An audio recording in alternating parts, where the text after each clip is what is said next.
नहीं चली तो हना खारा रंग दन सालिया पब खारा।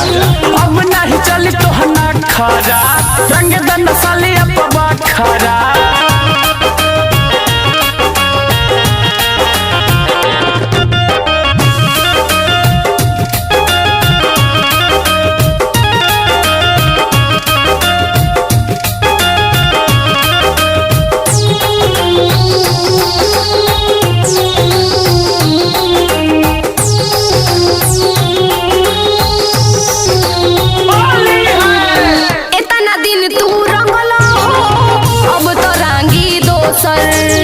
हमारे रंगवा बिना अंगवा हो खेला गी उसरे उसरे उसरे हो खेला गी उसरे। इतना दिन तू रंगला हो अब तो रंगी दोसर। हमारे रंगवा बिना अंगवा हो खेला गी उसरे।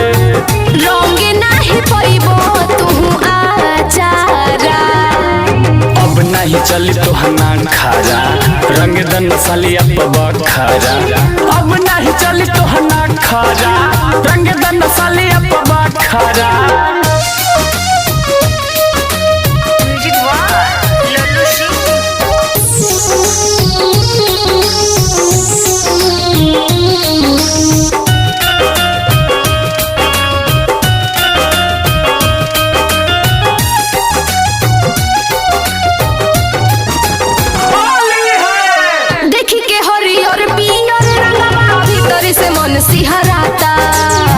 फूलल तोहर के सिया रंगब मेहंदी कलर लहराता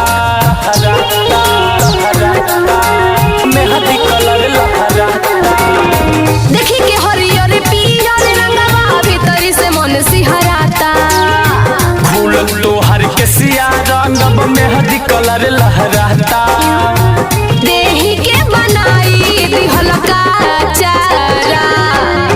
अब नहीं चली तो हना खारा रंग दन सालिया पब खारा। अब नहीं चली तो हना खारा